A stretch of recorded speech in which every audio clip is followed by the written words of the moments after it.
Your honour, आज का case बहुत ही सिंपल और आसान है। मुलजिम रोहिणी शर्मा जो कि डीसीजी एंटरप्राइजेज में मार्केटिंग मैनेजर की पोस्ट पर है, पर इनका असली पेशा कुछ और है, प्रोस्टिट्यूशन का।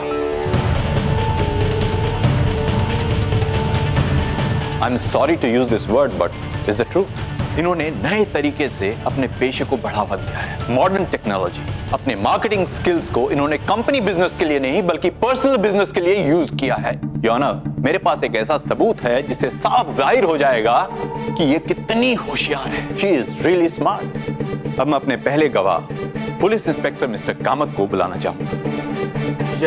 Thank you.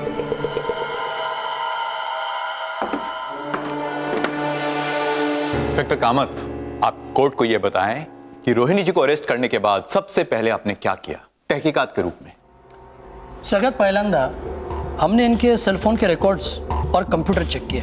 इनके कंप्यूटर से हमें कुछ लेटर्स, क्या कहते हैं, ईमेल्स मिले और इनके फोन से उनके कस्टमर्स को किए गए कॉल के रिकॉर्ड्स मिले। आप ये दावे के साथ कैसे कह सकते हैं कि जिन लोगों को इन्होंने फोन किया था वो कस्टमर्स ही थे? सोपा है ना साहब। क्या है कि उन सब कस्टमर के साथ इन्होंने अब ईमेल के जरिए पहले बात की थी और जिन जिन कस्टमर्स के साथ बात की थी उनमें से कुछ कस्टमर के साथ इन्होंने फोन पे भी बात की। तो आपने बतौर विटनेस के उन कस्टमर्स को पुलिस स्टेशन में बुलाने की कोशिश क्यों नहीं की? वो इस तो लफड़ा है ना साहब। क्या है वकील साहब, ये सारे के सारे कस्टमर्स शादीशुदा हैं।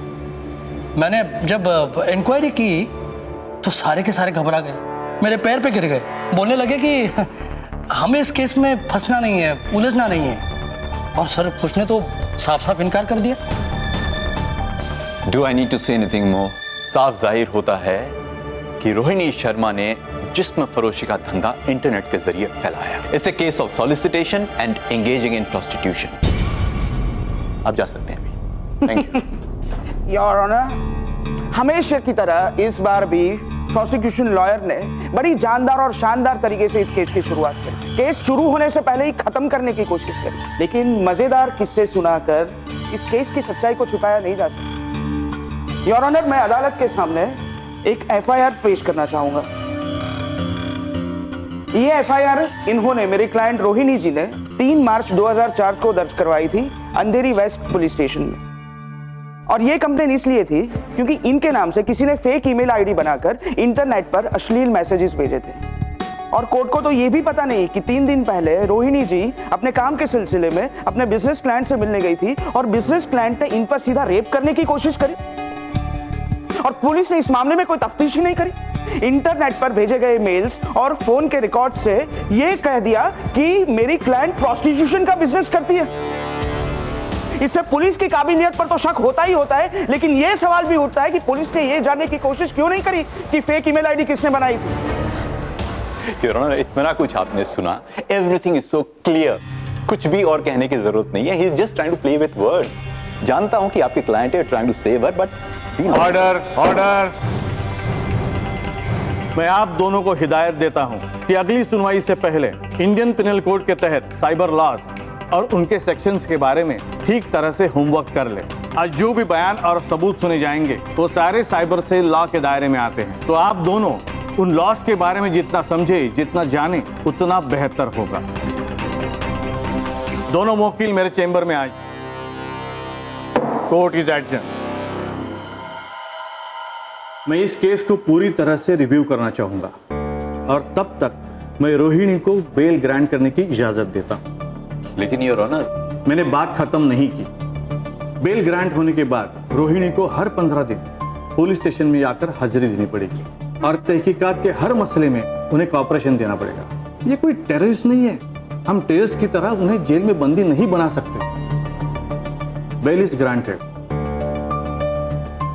माफी चाहूंगा योर ऑनर, पर ये ओपन एंड शट केस है। सारे सबूत इस बात को साबित करते हैं कि रोहिणी प्रोस्टिट्यूशन में एंगेज थी। मिस्टर प्रोसिक्यूटर, कानून को लोगों पे लगाए गए इल्जाम को साबित होने से पहले उन्हें एक दोषी करार देने की इजाजत नहीं देती और ये प्रिविलेज आपके पास भी नहीं है। अगर आप केस बिल्ड करना चाहते हैं तो आप अपने सबूतों को और स्ट्रांग बनाइए और ये करने के लिए आपको किसी साइबर एक्सपर्ट की मदद लेनी पड़ेगी जो इंस्पेक्टर कामत के साथ इस केस की तफ्तीश करेंगे। इस केस की सुनवाई की अगली तारीख 2 महीने के बाद की होगी, अगर सायबर एक्सपर्ट सबूत इकट्ठा कर पाए तो। ठीक? हां आला होता साहेब, विचारत केस बद्दल काय झालं. सांगितलं, update केलं. बघूया.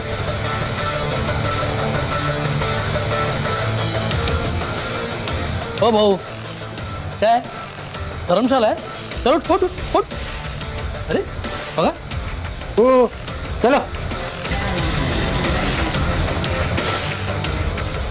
अपने साइबर क्राइम एक्सपर्ट का स्वागत आप ऐसे करेंगे? मुझे लगा आप लोगों को मेरी जरूरत है. अच्छा, तो वो सायबर वायबर एक्सपर्ट आप हो? अरे भोसले, जरा 2 चहा सांगा. आणतो. तो आप हमारे साथ काम करना चाहते हैं? गलत. मैं आपकी यहां मदद करने आया हूं, आपके किसी केस की investigation, specially from crime branch. ओ, चांगला आहे. Crime branch. हाँ, ठीक फरमाया जी. मैं साइबर क्राइम केसेस में स्पेशलाइज्ड हूं और मुझे जज ने स्पेशल ऑर्डर्स दिए कि मैं आपको किसी भी तरह की गलती ना करने दूं. मैंने ऐसा भी सुना है कि आपने ऑलरेडी इस केस में काफी गड़बड़ कर दी. अच्छा, भोसले ऐकलं का? आपण गडबड केली केसमध्ये. हे शिकवणार आपल्याला. Welcome mister cyber expert. चलिए, मैं आपको आपका डेस्क दिखाता हूँ गड़बड़ किए बिना. चलिए, आइए मिस्टर साइबर एक्सपर्ट. तो ये है आपका नया हेडक्वार्टर और ये आपका सिंहासन. आइए, विराजमान होइए. बसा बसा. आप मुझे अमन बुला सकते हैं. अमन, अच्छा नाम. शुरू कीजिए, शुरू कीजिए.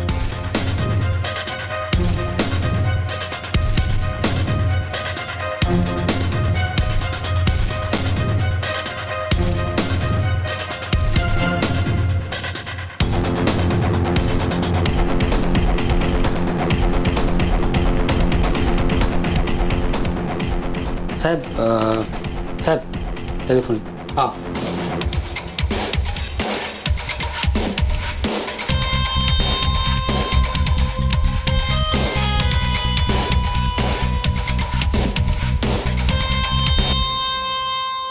मिस्टर अमन, आपको असिस्टेंस की जरूरत है? नहीं, मेरे पास बहुत है.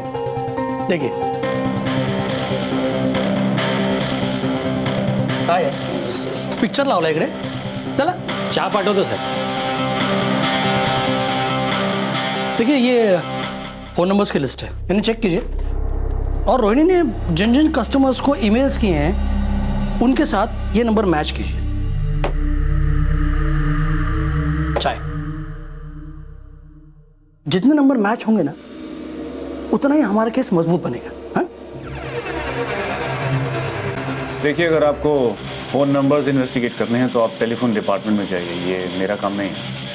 तो अमन साहब, आपका काम एग्जैक्टली क्या है? मेरे ख्याल से आप हमारी मदद करने आए हैं, है ना? देखिए, आप मुझे गलत ना समझिए. मैं आपके साथ यहाँ रोहिणी के खिलाफ केस बिल्ड करने नहीं आया हूँ. मेरा काम है उन ईमेल्स को चेक करना जो रोहिणी के अकाउंट से भेजे गए. और मेरी स्टडी ये कहती है कि वो सारी ईमेल्स रोहिणी के अकाउंट से नहीं गई हैं. क्या आपका दिमाग तो खराब नहीं हुआ? जी नहीं, ये किसी खास बंदे ने बनाए हैं. पहले उसने रोहिणी का वेब पेज बनाया, फिर एक फेक ईमेल आईडी, और उस पेज पर बहुत सारे लोगों को इनवाइट कर दिया. ये मरवाएगा हमें. जी नहीं, मेरा ऐसा कोई इरादा नहीं है. देखिए सर, रोहिणी के इन्वॉल्वमेंट का अगर मुझे कोई भी क्लू मिलता है तो मैं आपको जरूर बताऊंगा.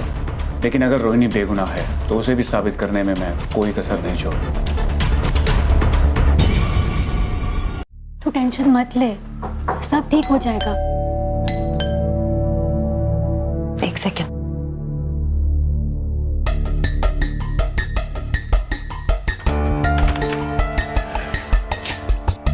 जी, मैं अमन, साइबर एक्सपर्ट, पुलिस के साथ काम कर रहा हूँ. मैं यहाँ आपका कंप्यूटर चेक करने आया. श्योर, ये रहा मेरा कंप्यूटर. आइए. Thank you.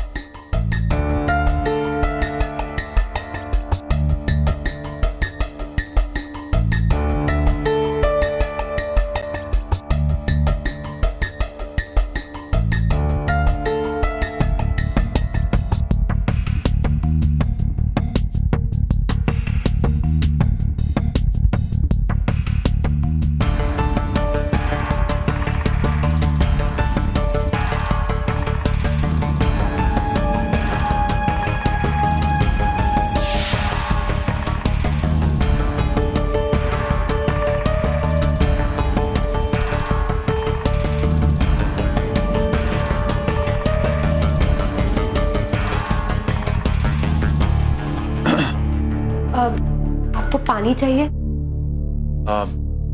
No thanks. आपको कुछ मिला? कोई सबूत?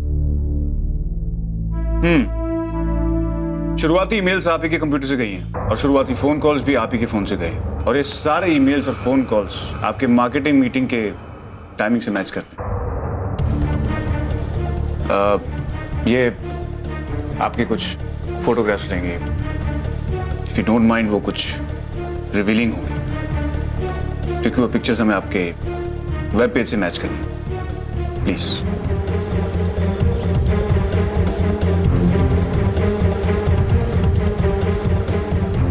श्योर। Thank you.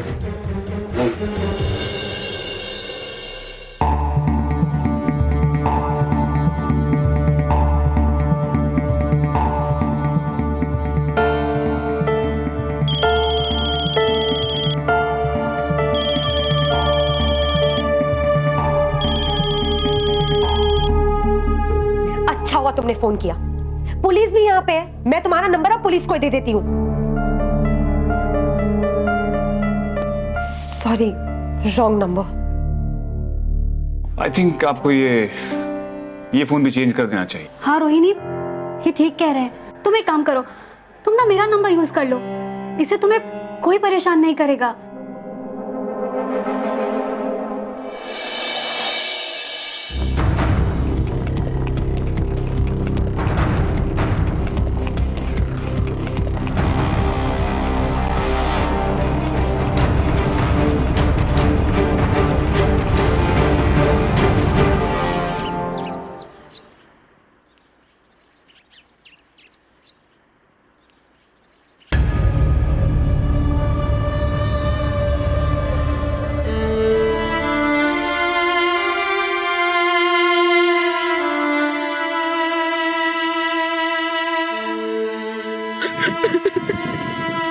रोनी, तो देखो तुम रो मत, लेकिन अगर तुम चाहो ना तो ये सब कुछ बंद हो सकता है। कैसे? बोलो। देखो तुम जानती हो कि मैं तुमसे प्यार करता हूं। अगर तुम मुझसे शादी के लिए हाँ कर दो तो हमारी शादी के बाद ना ये सब कुछ बंद हो जाएगा। थैंक्स विनय, लेकिन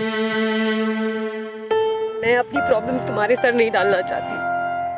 प्लीज चलो यहाँ से। देख, तू बहुत दिन से कहीं बाहर नहीं गई है। एक काम कर, तू आज मेरे घर पे चल। एक छोटी सी पार्टी रखी है मैंने, मेरे बहुत सारे दोस्त आने वाले हैं। टेंशन मत ले। देख, दोस्त मेरे हुए तो क्या हुआ, तो एंजॉय तो करेगी ना। और उनमें से बहुत लोग बिजनेस करते हैं, तो शायद तुझे कोई कहीं नौकरी मिल जाए, है ना। तुझे अब तो कोई फोन करके परेशान नहीं करता ना, तो कम से कम एंजॉय तो करना यार।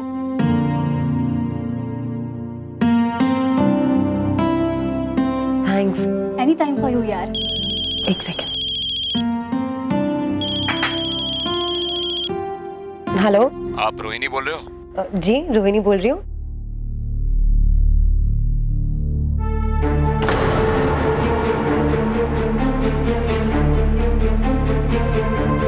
कभी ना तुझे ये नंबर मिला कहां से?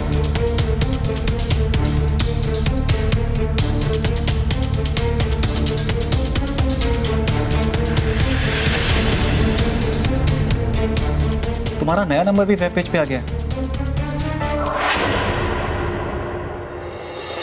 भोसले एक काम करा, त्याचा फोन टॅप करा, म्हणजे काय होईल की आयला भवानी परत आले वाटतं। हाँ बोलिए। मेरा ये नंबर भी अपलोड हो गया इंटरनेट पे। Sir, I just don't know what to do, please help. I also don't know what to do madam, I also don't know। जब से आपको बेल मिली है ना, तब से सिर्फ आपका नंबर लीक हो रहा है। इन मैडम का क्यों नहीं होता, इसका क्यों नहीं होता, मेरा क्यों नहीं होता, सिर्फ आपका हो रहा है। इसका मतलब सीधा है, ये सब आप खुद कर रही हैं ताकि आपका केस मजबूत हो, आप कोर्ट में साबित कर सके कि आप एकदम इनोसेंट विक्टिम हैं। शर्म आनी चाहिए आपको, ऐसा घटिया इल्जाम लगाते हुए। शर्म मुझे शर्म मुझे नहीं, इनको आनी चाहिए। ऐसे गंदे गंदे काम कर रही है। बैठिए बैठिए, बसा। लाज वाटते मला, शर्म आती है कि अब तक इनको गिरफ्तार नहीं किया मैंने। इनके बारे में सब जानता हूं मैं, दूध की धुली नहीं है। हाँ, इनके पति पर शक था हमको, क्योंकि इनके बेस्ट फ्रेंड के साथ उनका अफेयर चल रहा था। लेकिन जब उनसे बात की तो कुछ और पता चला मुझे। क्या पता चला आपको? ये पता चला कि रोहिणी मैडम को पता चल चुका है कि इनके हस्बैंड का अफेयर चल रहा है, और एक मोटी रकम हर महीने पाने के लिए इन्होंने खुशी खुशी अपने पति को डिवोर्स दे दिया, तलाक। बरोबर? हाँ, लेकिन इससे क्या साबित हुआ? ये तो एक किस्सा होगा, और कई किस्से हैं जो इससे ज्यादा दिलचस्प हैं। एक किस्सा इनके एनिवर्सरी का। अरे वाह, ये भी मेरे लिए। वैसे ही सुबह से इतने सारे बुकेज और गिफ्ट भेजे हैं तुमने, अब इसकी क्या जरूरत थी? वैसे मुझे नहीं पता था कि मेरा पति मुझसे इतना प्यार करता है। Thank you for making this anniversary so special. नहीं, ये गिफ्ट्स मैंने नहीं भेजे। क्या तुम्हें पता किसने भेजे? तुमने नहीं भेजे? नहीं, ये फूल भी मैंने नहीं भेजा है, और ये गिफ्ट जो तुमने मेरे हाथ से लिया है, ये सब दरवाजे के बाहर रखा हुआ था। सर, लेकिन उस किस्से से मेरे केस का क्या लेना देना है? शायद हाँ, शायद ना। देखिए, हो सकता है कि वो गिफ्ट्स आपने रखी हो ताकि आपका पति आप पर शक करे और किसी दूसरे औरत के बाहों में चला जाए। बड़ा घर, बड़ी गाड़ी, हाई-फाई मोबाइल, ये सब मामूली चीजें नहीं है, बहुत महंगी एक्सपेंसिव चीजें। सर, अब कहना क्या चाहते हैं? हाँ, सुनिए सुनिए, आयका माजर, एक सिंपल सी नौकरी में आप इतने महंगे शौक कैसे पाल लेते हैं? वैसे मैंने आपके पति का नाम पॉसिबल सस्पेक्ट के लिस्ट से डिलीट कर दिया है। नहीं, वो है, चैप्टर है, लेकिन वो वेब पेज नहीं बना सकता ना। हाँ, आइए आइए, वेलकम। आप जानती हैं मैं इनसे क्या करवाता हूँ? सारे पॉसिबल सस्पेक्ट्स एलिमिनेट करवाता हूँ। जिस दिन आपके सारे करीबी दोस्त बेगुनाह साबित हो जाएंगे ना, तब मैं आपको अरेस्ट कर लूंगा। अनफॉर्चुनेटली कल से आपकी पूरी जिंदगी इस लॉकअप में बितानी पड़े। रोहिणी, एक काम कर, तू सो जा, तेरी तबीयत बिल्कुल ठीक नहीं है। प्लीज प्लीज इस फोन को कोई बात करो। संभालो अपने आप को। बंद करो।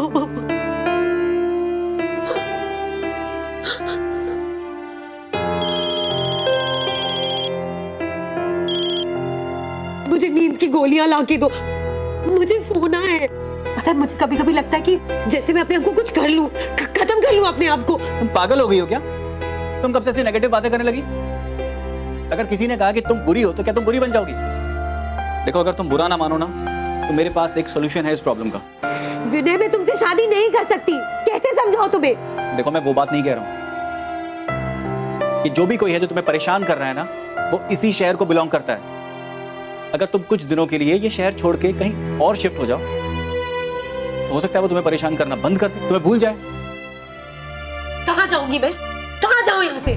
देखो रोहिणी, ये जो भी कोई है ना, वो बहुत शातिर है या कोई पागल है। साइबर क्राइम एक्सपर्ट्स भी उसका पता नहीं लगा पा रहे हैं। अब वो तुम्हारा एक्स हस्बैंड है या उसकी नई बीवी या तुम्हारा वो बॉस, हमें कुछ नहीं पता है। अब ऐसे में कल उसने अगर तुम्हारा पीछा करना शुरू कर दिया, फिर देखो, तुम मेरी बात मानो, तुम कुछ दिनों के लिए दिल्ली शिफ्ट हो जाओ। दिल्ली? तुम्हारे बहुत सारे दोस्त हैं ना वहाँ, मेरे भी बहुत सारे फ्रेंड्स हैं। इनफैक्ट मेरे एक फ्रेंड का वहाँ पे फ्लैट खाली है, तुम वहाँ रह सकती हो। इनफैक्ट तुम वहाँ पे कोई काम ढूंढ लेना और कुछ दिनों के लिए ना वहीं शिफ्ट हो जाओ, ओके? नहीं विनय, जब तक तुम और शर्मिला मेरे साथ हो, मैं ही शहर छोड़ के कहीं नहीं जाऊंगी। लेकिन प्लीज अभी तुम दोनों घर जाओ, मुझे आराम करना है, मुझे अकेले रहना है। Are you sure? हम लोग जाएं? I'm very sure, please.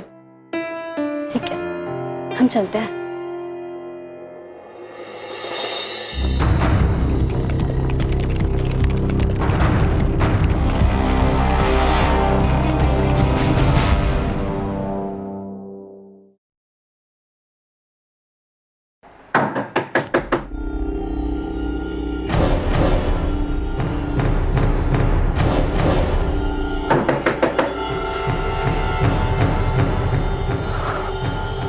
इतनी रात को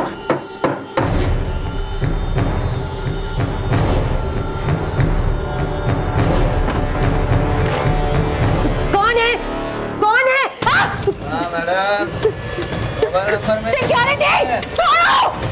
सिक्योरिटी! घर का एड्रेस भी डाल दिया तो यहाँ तक आना पड़ा मुझे। चलो ना पार्टी में।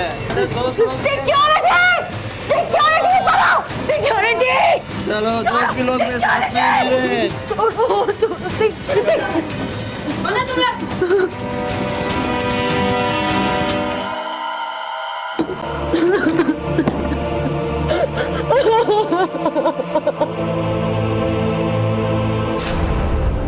मैं आपसे सच कह रही हूँ, मैं अपने घर का एड्रेस क्यों डालूंगी इंटरनेट पे? मैंने आपको अरेस्ट करने की धमकी दी और इसीलिए आप अपने आप को इनोसेंट साबित करने की कोशिश कर रही हैं। जी में आता है कि आपको अरेस्ट करूं और सीधे अंदर डालूं। इंस्पेक्टर आप ऐसा नहीं कर सकते। मैं कुछ भी कर सकता हूं, कुछ भी।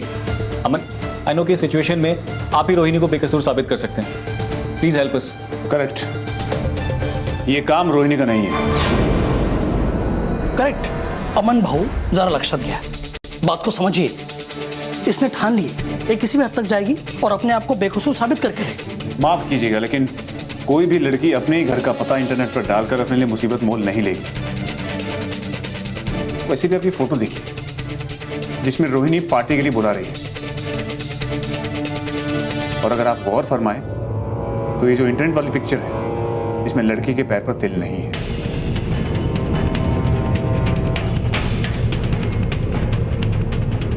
मैंने जब ये इन्वेस्टिगेशन शुरू की थी तो रोहिणी के कुछ पिक्चर्स खिंचवाए थे। उनके दाहिने पैर पर तिल है जो इस फोटो में नहीं है। ये यकीनन रोहिणी नहीं है। This picture is mauve.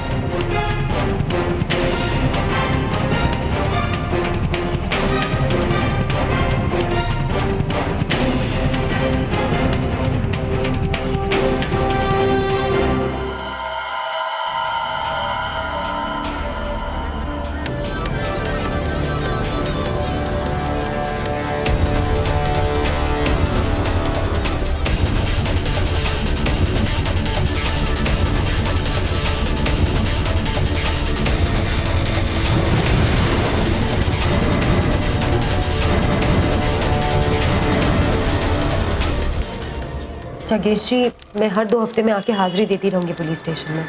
Rohini ji please आप ये सब फिक्र छोड़ दें। कुछ नहीं होगा, मैं हूं ना। Everything will be fine. कौन आया?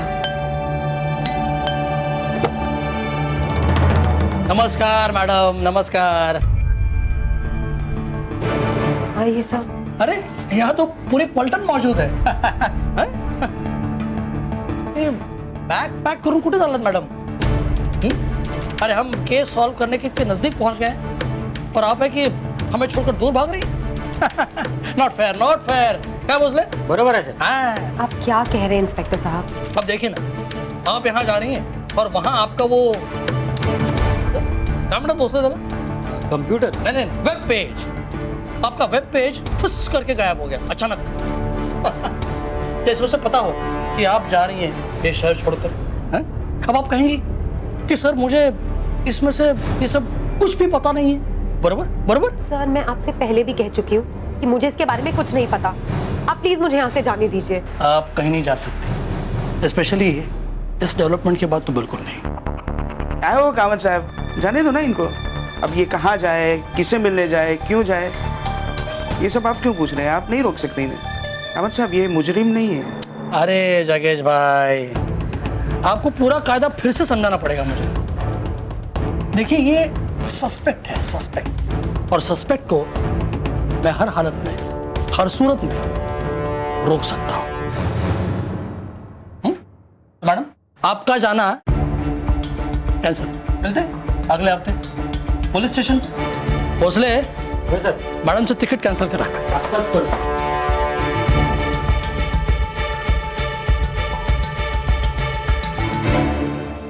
रोहिणी तुम परेशान मत हो, देखो रोना मत, सब ठीक हो जाएगा।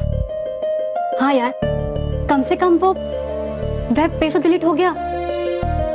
शायद इससे कुछ अच्छा हो जाए।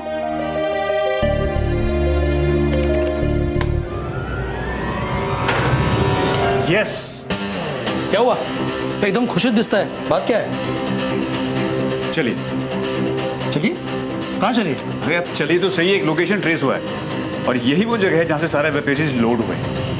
जब देखो टाइम वेस्ट करता है। देखो क्राइम जो है ना वो कंप्यूटर से सॉल्व नहीं होता, डंडे से सॉल्व होता है। आप भूल रहे हैं, आपको ऊपर से स्पेशल ऑर्डर्स है। झक मार लिया यानी कुछ नहीं, चलो चलो।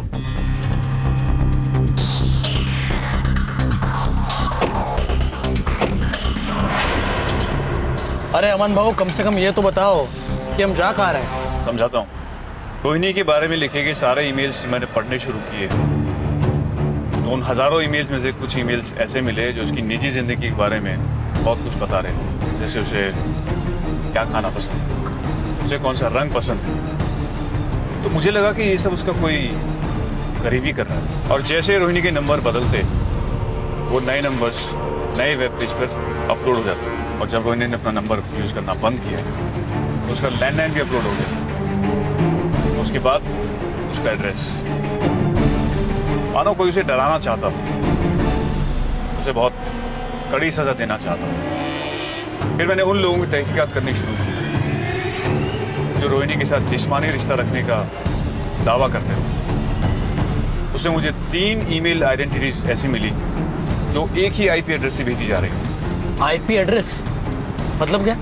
हर कंप्यूटर का एक आईपी एड्रेस होता है। अगर किसी कंप्यूटर से कुछ भेजा गया है तो उस कंप्यूटर का एड्रेस लोकेट करना इजी हो जाता है। लेकिन रोहिणी के केस में इतने हजारों ईमेल से ये वेब पेज कौन बना रहा है ये डिसाइड करना बहुत मुश्किल हो पा रहा है। फिर मैंने उन लोगों को ढूंढना शुरू किया जो रोहिणी के बारे में बहुत कुछ लिख रहे थे बार बार। उनमें से 3 लोग मुझे ऐसे मिले जो पिछले 3 महीने से लगातार उसके बारे में लिख रहे थे। और मजे की बात यह है कि ये 3 लोग एक ही कंप्यूटर से सारे मैसेजेस भेज रहे थे। हो ना हो ये एक ही आदमी है, और शायद वो ही आदमी है जिसने सारा खेल रचा है। हाँ, या फिर खुद रोहिणी भी तो हो सकती है। हो भी सकती है और नहीं भी। एनीवेज, हम उस कंप्यूटर के ओरिजिनल आईपी एड्रेस पे जा रहे हैं।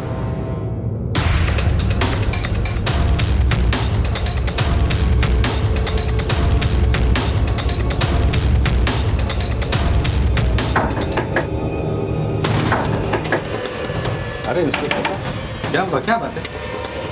ये घर मेरा है। आप यहाँ रहते हो? नहीं, मैं नहीं रहता हूँ, भाड़े पर दिया। कौन है? किसको दिया भाड़े पे? जिस आदमी को भाड़े पर दिया वो कभी कभी आता है, रोज नहीं आता है। अच्छा, क्यों, क्या बात है?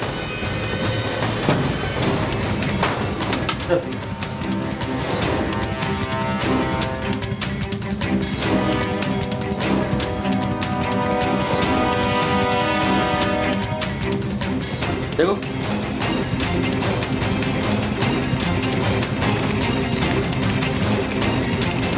कैसा पड़ देगा?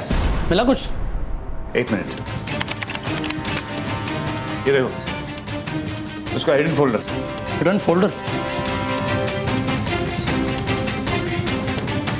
जिस आदमी को आपने घर भाड़े पे दिया है उसका नाम क्या है? उसका नाम है?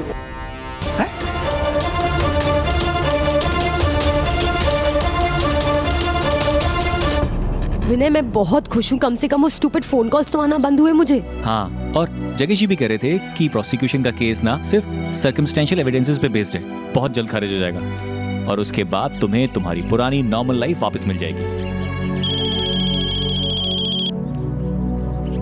हेलो, इंस्पेक्टर कामत बोलते हैं। विनय जी, आपके साथ रोहिणी जी हैं क्या? हाँ जी, मेरे साथी हैं। देखिए, हमें कुछ इंपॉर्टेंट एविडेंस मिले हैं, आप उनको लेकर ताबड़तोड़ पुलिस स्टेशन आ जाइए।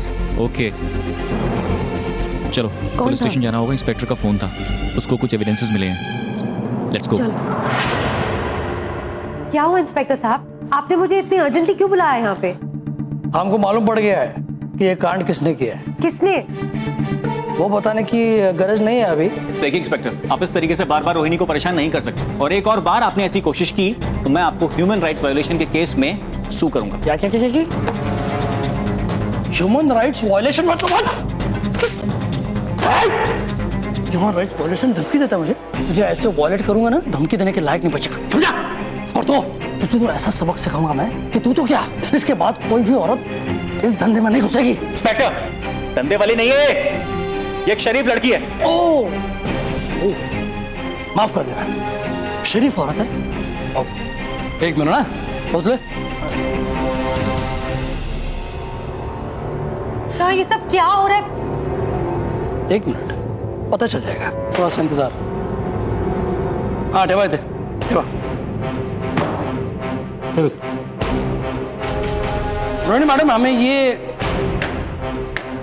कंप्यूटर मिला है, आपका कंप्यूटर, जिससे आप धंधा करती थी, कस्टमर्स को ईमेल किया करती, ये वही कंप्यूटर है ना?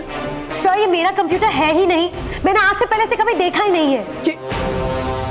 ये आपका कंप्यूटर नहीं है? जी नहीं। ओह, अरे कमाल है भोसले, ऐसा नहीं है। कोणाचा मग? तो शायद फिर ये महाशय बता सकेंगे कि ये कंप्यूटर किसका है। तो बोलेगा, बोलेगा, ये भूल गया तुझे, चल साले बोल, तुम्हारा राइट वायलेशन मुझे देता है। सर आप क्या कहना चाह रहे हैं? बोल,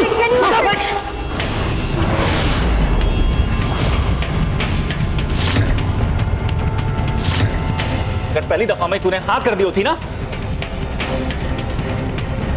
तो ये सब नहीं करना पड़ता। तुमने प्रोस्टिट्यूट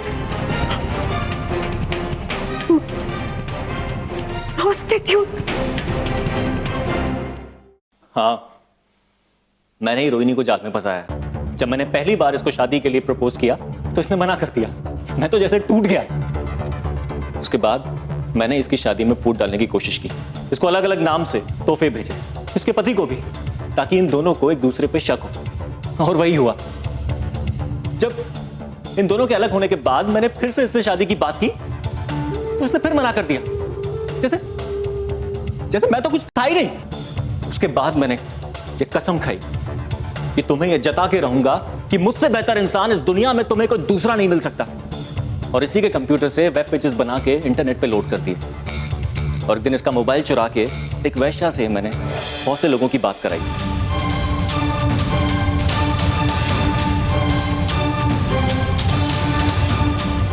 ताकि लोगों को यकीन हो जाए कि इसके नंबर पे अगर बात करोगे तो वैश्या ही मिलेगी। और इसी वजह से पुलिस को पक्के सबूत मिले।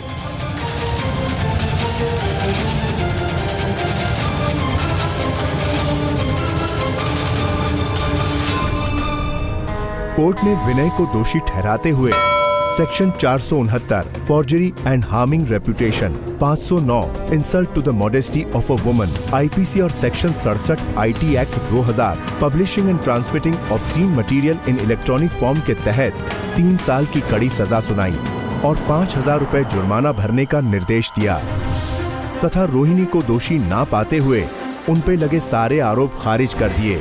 इस केस की संवेदनशील महत्वता को समझते हुए इस केस से जुड़े सभी अभियुक्तों के नाम बदले गए हैं। ये भारत का पहला केस था जिसमें दोषी पाए जाने पर आरोपी को आईटी एक्ट 2000 के तहत सजा सुनाई गई थी। For more updates, subscribe to our channel, click the show links and enjoy watching the videos.